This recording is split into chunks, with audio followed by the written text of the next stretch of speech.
Hello नमस्ते। हम पढ़ रहे थे कक्षा 10 की गणित, जिसमें आपका 10.2 चैप्टर नंबर जिसका नाम है वृत्त। अभी तक आपने पढ़ा था 10.1 के क्वेश्चन, अब आप पढ़ोगे 10.2 के। आइए देखते हैं पहला सवाल। पहला सवाल कह रहा है कि एक वृत्त में स्पर्श रेखा है जिसकी लंबाई आपको 24 सेंटीमीटर और क्यू से केंद्र की दूरी आपको 25 सेंटीमीटर दिया है। इसमें आपको एक स्पर्श रेखा दे रखा है और एक केंद्र से जाने वाली रेखा का मान दे रखा है। आपको वृत्त की त्रिज्या बतानी है। तो देखिए, सबसे पहले हम इसका डायग्राम बनाएंगे। ये आपका हो गया वृत्त। वृत्त का ये होता है केंद्र, जिसे हम ओ नाम देते हैं। ये कह रहा है वृत्त की एक स्पर्श रेखा है। ये हमने मान लिया वृत्त की एक स्पर्श रेखा जो ऐसे वृत्त को क्या करती हुई टच करती हुई जा रही है, और जो स्पर्श रेखा का टच करता हुआ जो पॉइंट होता है उसे स्पर्श बिंदु भी बोलते हैं। तो स्पर्श बिंदु से बनने वाला जो कोण है, जो स्पर्श टच करता हुआ जा रहा है, इसके ऊपर बनने वाला जो कोण होता है वो कितने डिग्री का होता है? 90 डिग्री का कोण होता है। अब ये कह रहा है कि क्यू से केंद्र की दूरी, यदि हम बात करें स्पर्श रेखा की लंबाई की, तो ये आपकी हो गई 24 सेंटीमीटर, और केंद्र से इस रेखा को जो टच करता हुआ बिंदु जा रहा है उसको हमने नाम दिया क्यू। जहाँ पे स्पर्श हो रहा था उसे हमने नाम दिया पी बिंदु। ओ पी हो गई वृत्त की क्या हो गई? त्रिज्या। ओ क्यू आपकी हो गई रेखा, जिसका मान आपको दे रखा है प्रश्न में कितना? 25 सेंटीमीटर। ये कह रहा है केंद्र से क्यू की दूरी कितना है? 25 सेंटीमीटर। हमें वृत्त की क्या निकालनी है? त्रिज्या। तो देखिए, सबसे पहले जो चीज़ दिया गया है तो हम लिखेंगे एक वृत्त की स्पर्श रेखा, नाम क्या है स्पर्श रेखा का? P Q. पी क्यू जो कि वृत्त के स्पर्श बिंदु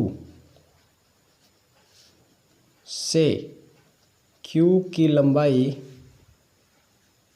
या दूरी भी बोल सकते हैं, क्योंकि स्पर्श जो बिंदु आया था पी, उससे क्यू की दूरी कितनी है, तो हम लिख सकते हैं कि पी क्यू बराबर कितना है? 24 सेंटीमीटर।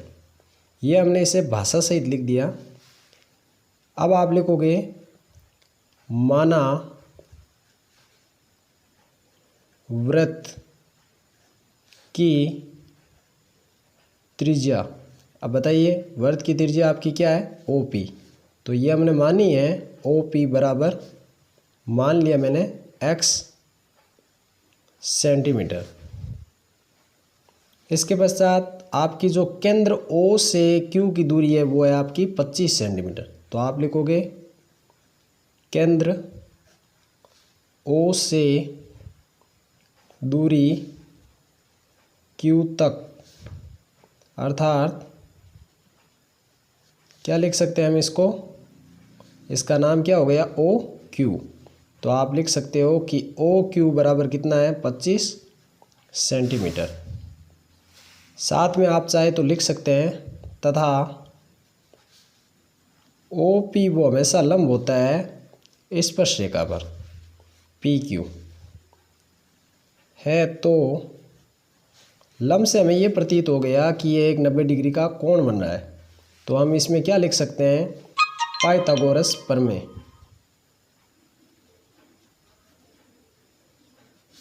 पाइथागोरस प्रमेय से त्रिभुज क्या है आपका? ओ पी क्यू में ये ओ हो गया, ये पी हो गया, ये क्यू हो गया। इसमें आपका जो पी है वो 90 डिग्री का कोण हो गया, समकोण। तो पाइथागोरस प्रमेय से हमें क्या निकालना है? जिस चीज़ का मान हमें निकालना होता है वो प्रथम में रखा जाता है। तो आप लेंगे ओ पी,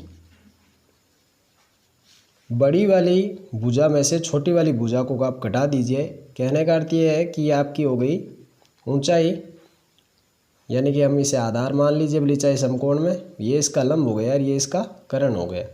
जब आप आधार निकाल रहे हैं या फिर लंब निकाल रहे हैं तो आपका पाइथागोरस में माइनस के चिन्ह का प्रयोग होता है, अन्यथा आपके विकर्ण में यानी कि जो कर्ण होता है उसमें आपका प्लस का चिन्ह। तो ओ पी बराबर क्या हो जाएगा, ओ क्यू के स्क्वायर में से आप क्या घटा दीजिए, पी क्यू का स्क्वायर आप घटा दीजिए। बताइए ओ पी का मान आपका क्या है। तो आप लिख सकते हैं कि ओ पी आपको ज्ञात करना है। ओ क्यू कितना है, आपने लिखा था ओ क्यू का मान आपका है 25। यहाँ ओ क्यू स्क्वायर कह रहा है तो आप भी यहाँ स्क्वायर लगा दीजिए, माइनस का चिन्ह। उसके बाद पी क्यू का मान कह रहा है तो ये हो गया 24, यहाँ हो गया स्क्वायर। जब आप 25 का 25 से गुणा करेंगे तो आपका कितना आएगा, 25 गुना 25 होता है 625। और जब 24 की 24 से गुणा करते हैं तब आता है 576। देखिए गुणा कर लीजिए, 24 गुना 24 होता है 4 चौक 16, 8 और 1 9, 8 और 4, ये देखिए 576। और 25 इंटू 25 तो आपको पता ही है।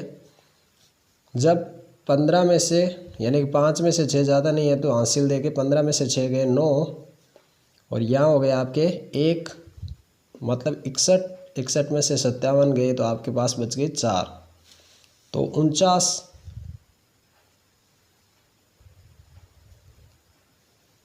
ये किसका मान आ गया आपका, बस ओ पी का स्क्वायर आ गया। हमें मान किसका निकालना है, ओ पी का। जब ये स्क्वायर पक्षांतरण करेंगे तो क्या बन जाएगा, √49। तो आपके पास ओ पी यानी कि त्रिज्या का मान कितना आ गया, 49 किसका वर्गमूल होता है, 7 का। तो आप लिख सकते हैं त्रिज्या बराबर क्या हो जाएगी आपकी, ओ पी बराबर 7। ये सेंटीमीटर में चल रहा था तो आप लिख सकते हैं सेंटीमीटर।